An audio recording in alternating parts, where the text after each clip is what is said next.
So I want to take you back to when you had your own business hmm and you lost your passion for what you were doing. And I was wondering if you could speak a little bit to how that experience led to your understanding and the whole concept of starting with why.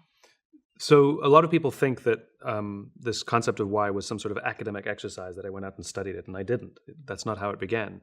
As you said, it began out of pain. I owned my own small business. It was a strategic marketing consultancy. And superficially, my life looked pretty good. I owned my own business. I made a decent living. We had incredible clients. We did incredible work. Except after a few years of doing that, I sort of lost my passion for it. I didn't want to wake up and do it again.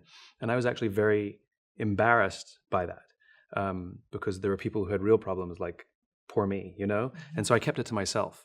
And I pretended, all of my energy went into pretending that I was more successful, happier, and more in control than I felt.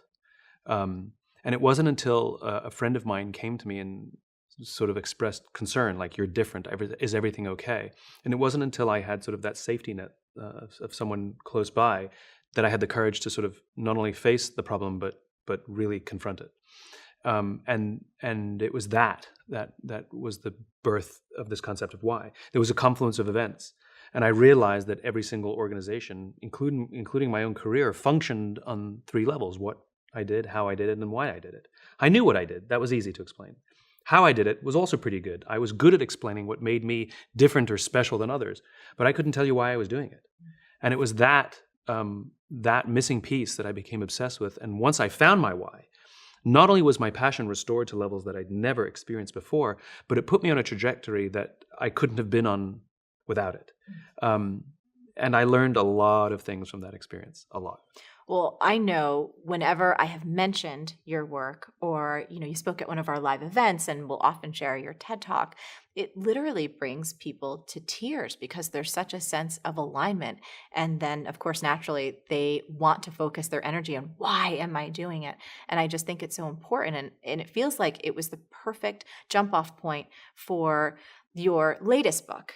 And I know you've spent a lot of time with men and women in uniform, traveled around to military bases and had a profound experience in Afghanistan. I was wondering if you can share some of that and how it led to Leaders Eat Last. Yeah, I thought I was a one-trick pony. I thought this why thing, it was a good trick. I mean, don't get me wrong, but... Are you kidding me? It's an amazing trick. But I even but love that you said that. I just want to interrupt that for a second because so many people will have a great idea, or we hear from folks in our audience who are like, that's it, I'm done. I don't have any other good ideas. My creativity, boop, out the window. And I was at peace with that, and people would always ask me, what's next? I'm like, I don't know. It's like the first thing was born out of pain. I was like, I have no idea what's going to happen next. And I was okay. Like I said, it is a good trick. But it was an experience that I had in Afghanistan that set into motion what became Leaders Eat Last. I did a lot of work with the mobility forces, which is a branch of the Air Force responsible for all of the big planes like the tankers and the cargo planes, even Air Force One. And the general who ran the mobility forces at the time said, you've gotten to know us quite well. Would you be willing to go to Iraq or Afghanistan to see our men and women perform their duty in theater? So I agreed. And they decided to send me to Afghanistan. I didn't tell my family because I didn't want them to worry. I told them I was going to Germany, true. I told them I'd be out of touch, true. I told them I'd be on a lot of planes, true. I just didn't tell them I was going on to Afghanistan. So I had two escorts. It was me and two officers who went with me, the three of us. And we left as basic strangers and we came back as brothers. It was everything on our trip basically went wrong. 10 minutes after we landed in Bagram in the middle of the night, the base came under rocket attack. And three rockets, I heard the first one come in. Three rockets landed about 100 yards off our nose. So the sirens are blaring and the calls for everyone to go to a safe place. I mean, that was how my trip began. Strangely, I was relaxed. I mean, for anyone who's ever been in a war zone will know you have all the feelings you would expect to have. You just don't have them at the right times. Anyway, finally, the all clear was given, and we went to bed. The goal was to go on an airdrop, and we found out that there was an airdrop early the next morning. And so we got about 2.5 hours, 3 hours of sleep, woke up, and went to do this airdrop mission, which was incredible. We basically got on a big C-17 cargo plane, flew out about an hour and a half, 2 hours to the middle of the country, dropped down to 2,000 feet. The back cargo bay door opened, and we sat there and watched as all this cargo slid out the back and was parachuted down to resupply an Army forward operating base. Incredible experience. Then we came back. Now the goal is to get out of Dodge. Now the goal is to find a flight home. There's nothing that's regularly scheduled, and any plane you get on is at the discretion of the pilots anyway. So we found an outbound aeromedical mission, which is taking wounded warriors out of theater. And we asked the pilots, can we get on? And they said, sure. And we waited and waited and waited and waited. And we're all strapped in. About 5 minutes before we're about to take off, they came up to us and said, we need to bump you off the plane because we need more room for stretchers. And if there's ever a good reason to get off a plane, that's it. Mm-hmm. So then we went to look for another flight. And that's when we found out there wasn't one. And there wasn't going to be one until Tuesday. It was only Saturday. So at the very minimum, I'm going to be home 4 days late. And my parents, I have no way of getting hold of my family. They don't know where I am. And there's no guarantee we're getting on that plane. And I just remember every fiber of my being sort of dropping down. I remember all the energy just leaving me. And I remember becoming completely obsessed with one thing and one thing only, which was myself. I became obsessed with my safety, my happiness, my security, and I didn't care who had to go out of their way to get me what I wanted. There was a public affairs officer there who said, I can get you on a flight to Kyrgyzstan, but you don't have the right visa, to which I said, you get me on that plane. Like, I don't talk to people that way. And I could feel myself becoming this person I hated, becoming this boss that at some point we've all worked for, who only wants their own promotion and doesn't care who has to twist themselves in knots so they can get what they want. I was now becoming that person. We went back to our housing, to our quarters, and I lay down on the bed and closed my eyes, but I couldn't sleep. My mind was racing. I also became paranoid. I was convinced there was going to be another rocket attack, and I was convinced, absolutely convinced, it was going to land on me. I was convinced this is how my parents would find out that I was in Afghanistan. One of the officers said he was going to look for another flight, and he left. And the other one said, well, I'm going to the gym then, and he left. And on his way out, because my eyes were closed, he thought I was sleeping, and he turned out the light. I was in this room by myself in the dark, my mind racing, completely paranoid. And I realized that what I was experiencing was an unfulfilled career or an unfulfilled life compressed and exaggerated into a 24-hour period, because I had an amazing day. I had an incredibly exciting experience. I didn't want to wake up and do it again. I was full of regret. I was regretted saying yes to this. I didn't want to be there. I felt totally out of control. And I realized, a lot of people confuse excitement with joy, or they confuse happiness with fulfillment. Our careers and our jobs can be exciting and fun and winning the new client and making a big sale, but that doesn't mean we're fulfilled. That doesn't mean we're inspired. That doesn't mean we have joy in our lives. And I realized this was the mistake I had made. And so I'm in the purpose business. I realized that I felt this way because I didn't have a sense of purpose. And so I tried to invent one. You're here to tell their story and come back. And it worked for like a minute, and then it would wear off. And I ran out of solutions. I was paranoid, I was scared, I was depressed, I was out of control, and I had no solution. And so I lay in that bed and I gave up. I gave up. I had nothing else. And having given up, I decided that if I'm going to get stuck here, I might as well make myself useful. And so I was going to volunteer to speak anywhere and as often as they wanted me to help out some of the amazing people that I'd met. I don't care if I had to carry heavy boxes or sweep floors. It didn't matter how menial. I wanted to serve those who served others. And upon making that decision, this amazing calm came over me, an excitement even. I was excited to now be there, and I couldn't wait to get to work. As if it were a movie, it was eerie, the timing. Coming to this conclusion, the door flies open. It's Major Throckmorton, one of the guys I'm flying with. And he says, there's been a flight that's been redirected. We can get on it if we leave now. We've got to leave now. If we don't leave now, we're going to miss it. They're going to leave without us. We've got to go now. Where's Matt? I'm like, he's at the gym. So we run to the gym. We get Matt off the treadmill. He comes back, no time to shower, puts his uniform back on. We grab all our stuff and we run out to the flight line. As soon as we get to the flight line, we can see the plane we're going to get on. It's a big C-17 again. And as soon as we get there, there's a security cordon that comes down and won't let us out to the plane. And the reason is because somewhere else on base, they're having a fallen soldier ceremony. And out of respect, when that's happening, everything stops on base. And so we just sat on the curb and waited. And I told the guys what I went through just a few moments ago. And I cried like a baby as I told them the story. And one thing most people don't realize about the military, which is crying is just fine. Finally, the security cordon came up and we walked out to our aircraft. We got on board. We would be the only 3 passengers aboard this aircraft. What I haven't told you is the reason this flight was redirected is that we would be carrying home the soldier for whom they just had the fallen soldier ceremony. So at the right time, when the Army brought the casket, we all stood at attention at the end of the plane, and the soldiers brought the flag-draped casket. They placed it in the middle of the aircraft. They gave a slow 8-count salute and walked off the aircraft, and we could see them crying and hugging each other as they walked away out of sight as the Air Force crew got to work and strapped down our precious cargo. It would be a 9.5-hour flight overnight to back to Germany. We all sort of sat there. The casket was over there as we just sat on the side of the plane to take off. As soon as we got into the air, we all staked out a piece of real estate somewhere on the floor, pulled out our sleeping bags to try and get some sleep. On every other flight, we talked, we joked. Barely a word was spoken in close to 10 hours. On every other flight, I hung out in the flight deck on the cockpit and talked to the crew. I didn't visit the cockpit once on this flight. And I'll tell you, it was one of the most rewarding, profound experiences of my life, that having gone through what I went through on the ground just before, over the course of those 24 hours, I had now had the opportunity to bring home someone who knows a lot more about service than I ever will. Our last flight home was we were bringing home wounded warriors from Germany back home to America. There's about 30-something wounded, and there was one Marine in what they call CCAT at the back of the plane. His wounds were very severe, and he was kept in an artificial coma. I finally mustered the courage to go talk to the docs who were assigned to take care of him. He had 2 broken legs, 2 broken arms, shrapnel in the chest, a broken eye socket, a punctured eyeball. He was in bad shape. And they walked me through his wounds and all the innovations that are taking place in trauma care that are making their way down into civilian hospitals, which is amazing unto itself, because even when they're injured, they're still giving back to us, you know? And the doc was a reservist out of Austin, Texas, who works in an ER back home. And I asked him a question I don't think I would ever have asked him had I not gone through what I just went through. I said, on these missions, do you have a greater sense of fulfillment than you do back home?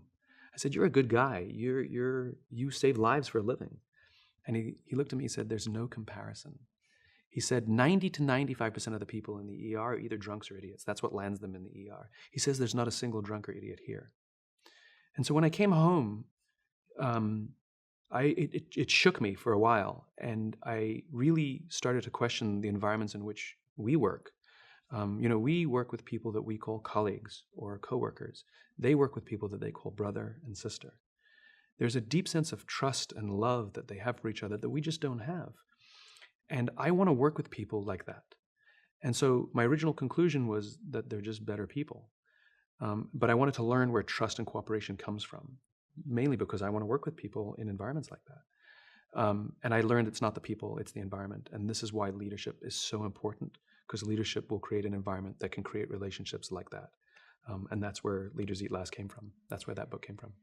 Which leads us perfectly in what I wanted to unpeel and dive into deeper next, which is the power of environment. And you wrote in Leaders Eat Last, and I so believe this with my heart, how when we get the environment right, that humans will do remarkable things. Mm-hmm. And that it really is true that it's not just that they're better, right, that we all have that capacity. And I was wondering if you could speak to that. Yeah, it's a very basic idea. We're social animals. Our happiness, our joy, our success, everything is dependent on our relationships. And we respond to the environments we're in. You can take a good person and put them in a bad environment, and they're capable of doing bad things. Likewise, you can take a person that the group or even society has given up on, and you put them in a good environment, and they're capable of turning their lives around and really making something remarkable out of themselves. We are social animals, and we respond to the environments we're in, and leaders are responsible for building that environment. And if you create an environment in which people feel safe amongst their own, we will the natural human response to those conditions is trust and cooperation. Remember, trust and cooperation are feelings. They're not instructions. There's no PowerPoint or pitch that you can give upon the end that someone will trust you. You can't tell somebody, trust me. It doesn't work that way. Right. They're feelings. Likewise, if you create an environment where we actually fear each other, fear the people with whom we work, the natural human reaction to that environment is paranoia, cynicism, mistrust, and self-interest. That's what happens. There's enough danger outside the organization. There's enough stuff going on outside that we should have to fear the people we work with or fear our own leaders. And most leaders don't get this. Most leaders think leadership is about being in charge. No, it's not. It's about taking care of those in your charge. Most leaders think everybody works for them. No, you work for the people in your organization. It is your responsibility to take care of them, make them feel safe, and they will naturally want to cooperate and work hard and give you their blood and sweat and tears to advance your vision. All they ask is you take care of them, make them feel valued and valuable, and the rest takes care of itself. It's like a parent, it's like a coach. Teach them, train them, give them the opportunity to fall and try again. And if they fear the leader, then they're going to take steps to protect themselves from the leader. It's pervasive in our world today. If you work in an organization where it's standard practice for employees to feel the need to send a CYA email after every single decision they make, that is a sign that they are taking time and energy out of their day away from doing their job in order to protect themselves from their own leaders. That's what that is. You know, anybody who keeps a file of all the good things they've done in their career just in case they need it, that is people taking time and energy away from doing their jobs in order to protect themselves from their own organization. So you can't ask those people to give you the best of their thinking and be more productive if you've created an environment where they're forced to protect themselves from you, you know? And this is what I learned. And so it's all about this environment, this circle of safety. Yeah, which I want to dive deeper into. And I felt like there was such a powerful question, you write, for all of us to ask ourselves, whether we consider ourselves in a leadership role or not. The question is, how safe do you feel where you work? And I thought that was just so incredible for all of us to reflect upon, because for me, as the owner of a company, it speaks largely to, like, how am I being? How are we interacting? How have we set things up? And do I feel safe? Do my people feel safe? And I just think it's such a brilliant question for us to ask and then answer. Right. And I'd love you to perhaps unpack circle of safety, because I think that's genius. Well, let's be crystal clear in what I mean by safe. It doesn't mean that you can't get in trouble. It doesn't mean that there isn't discipline. It doesn't mean that it's a charity and everybody just floats along. That's not what we're talking about here. What we mean is that there's enough pressure coming from the outside, the ups and downs of an economy, the uncertainty of the future, the whims of a stock market, your competition that is sometimes trying to put you out of business, sometimes trying to kill you, but at the very minimum, they're frustrating your growth. Like, there's enough pressure over which we have no control. These things are a constant. The only variable inside an organization is the environment. That is entirely within our control. And that's the leader's responsibility. And if the leaders make the people feel like they're given an education on how to do their job, the opportunity to try and try again, and again and again, the opportunity to build their confidence and become their best selves, the opportunity to interact and build strong relationships. This is what I mean by feeling safe. That I love the people I work with, I love where I work, I enjoy going there. Work-life imbalance has nothing to do with how much yoga we do. Work-life imbalance means I feel safe at home, but I don't feel safe at work. That's the imbalance. And no amount of yoga or free snacks in the cafeteria will solve that. You know, it's leadership. It's a leadership problem.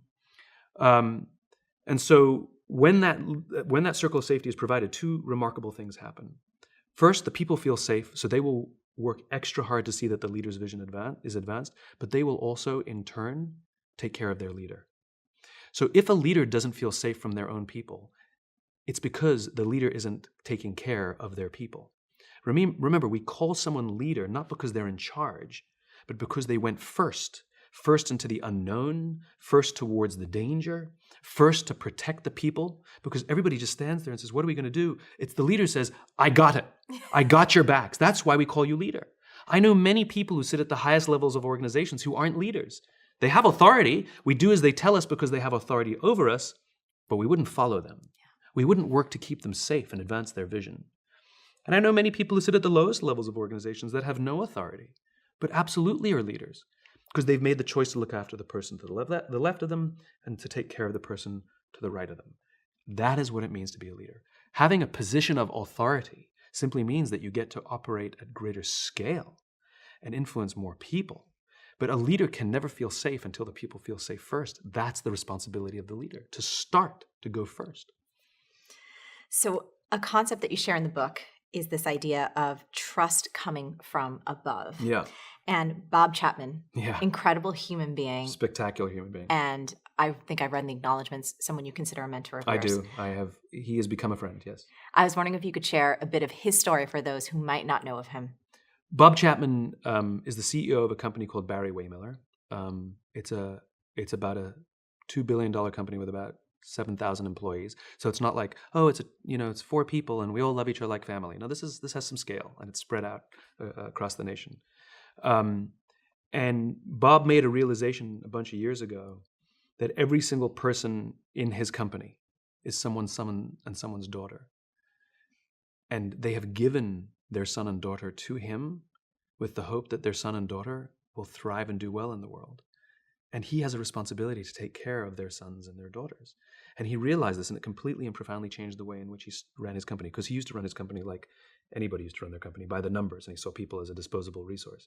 And this profoundly changed his point of view. And I think it really came to bear in 2008. We now live in a world in which the concept of layoffs has become so normal, we don't even perceive it as a bad thing. That's like being a functional alcoholic. Sure, you can get through the day, doesn't mean you're healthy. Mass layoffs, in other words, using people to balance the books, did not exist as a standard business practice in the United States prior to the 1980s. Did not exist, right? Only as a last resort to save a dying company, maybe, right? But the way we use it now, like, we're going to send you home to tell your family that you can no longer provide for them because we missed our projections. That's nuts. So Bob, his company in 2008, and it's a large manufacturing company, good old-fashioned blue collar, right? And they lost 30% of their orders due to the 2008 stock market crash. And so not only did the business dry up, the pipeline dried up. And so the board got together. They needed to save $10 million. They could no longer afford their labor pool. And so, as is normal in this day and age, the board says, we need to have layoffs. And Bob refused, because Bob does not believe in head counts. Bob believes in heart counts. And it's very hard to simply reduce a heart count. And so instead what they implemented was a furlough program, where every single employee, regardless of their position in the company, had to take 4 weeks of unpaid vacation.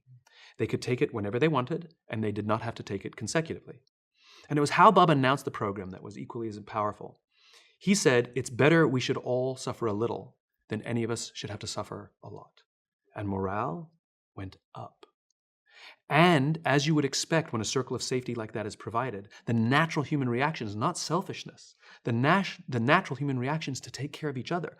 So behaviors started to show up that weren't part of the program that nobody predicted. People who could afford it more started trading with people who could afford it less. So someone would take 5 weeks so that someone else only had to take 3.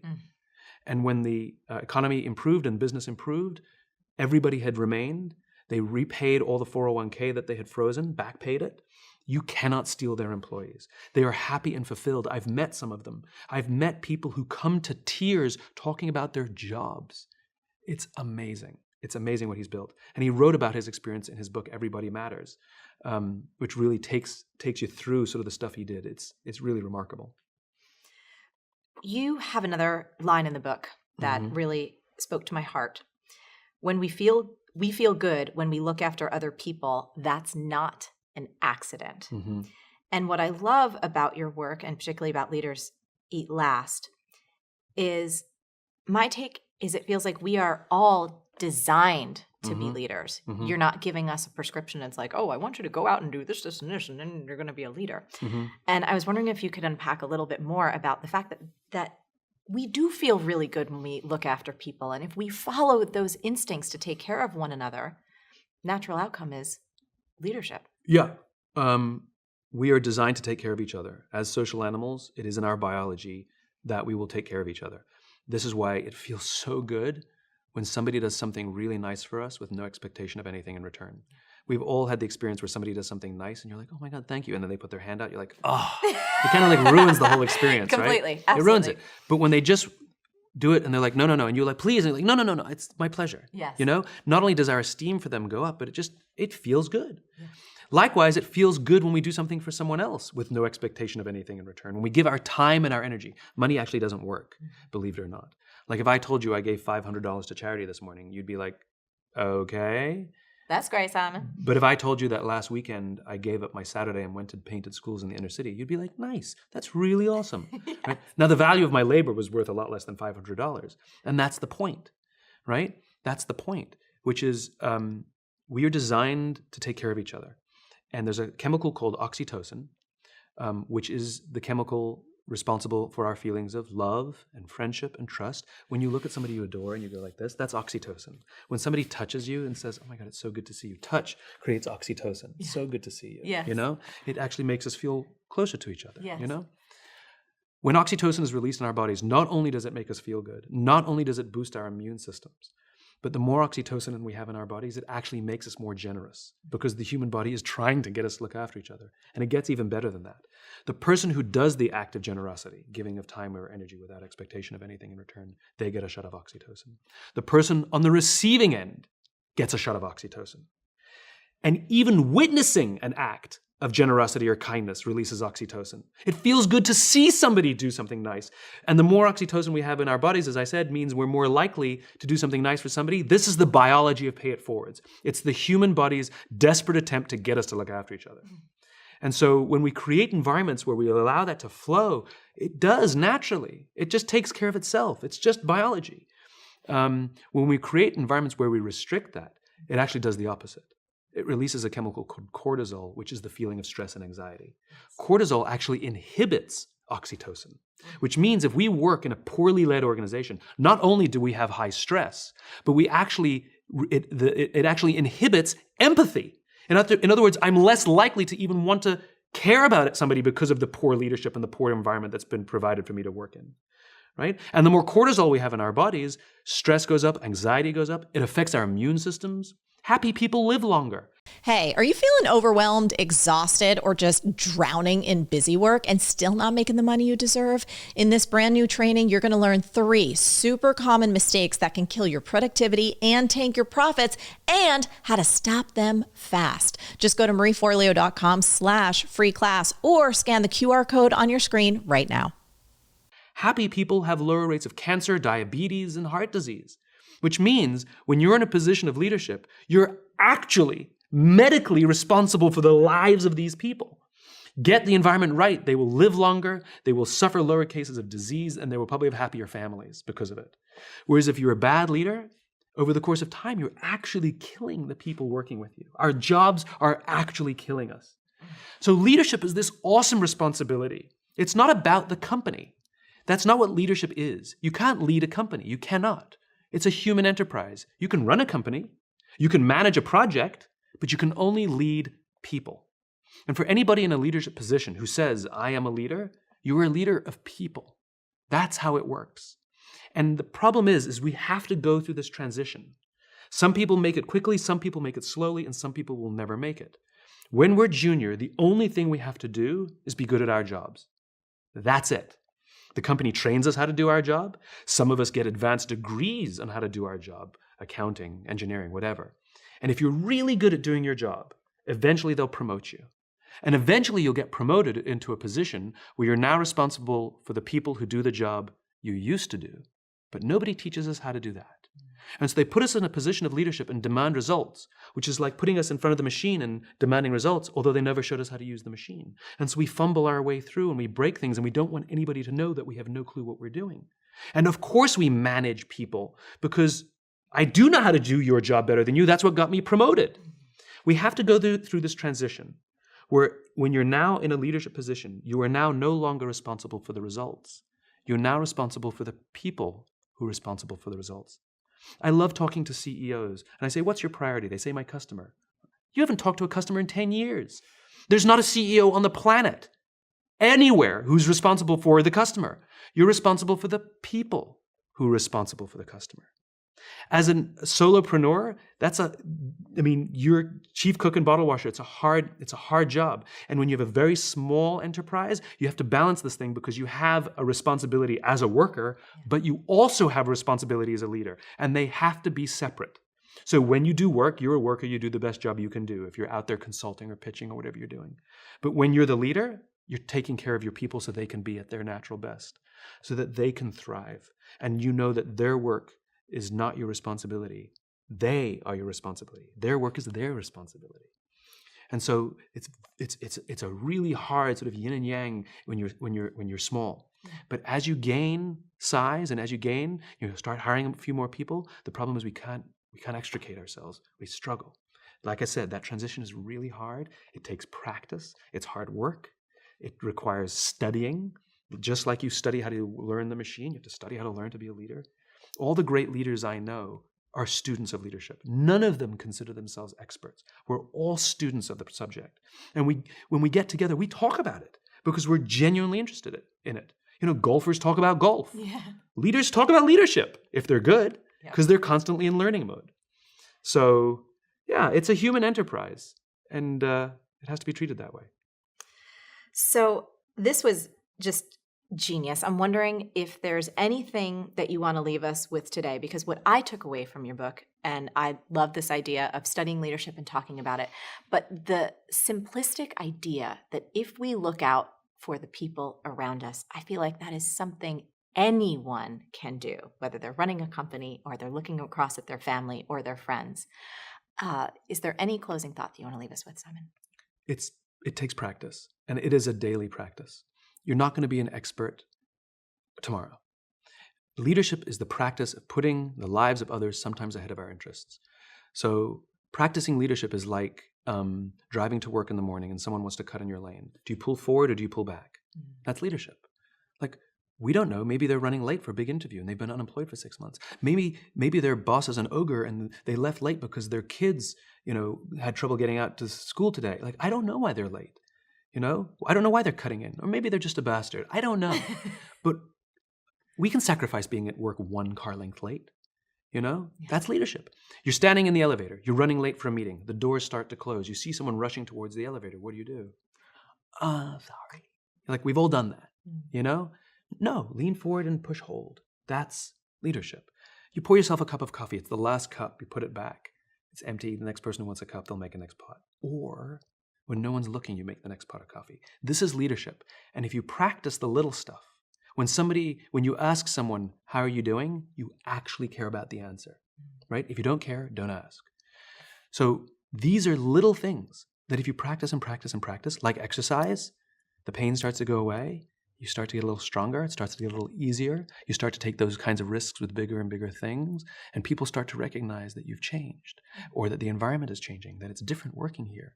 It's a daily practice. Don't be intimidated by the fact that it's an awesome responsibility. Just do little things to make the lives of the people around you better. And if you practice a lot, you get good at it. Hey, if you loved this video, you need to watch this one next. Trust me on that.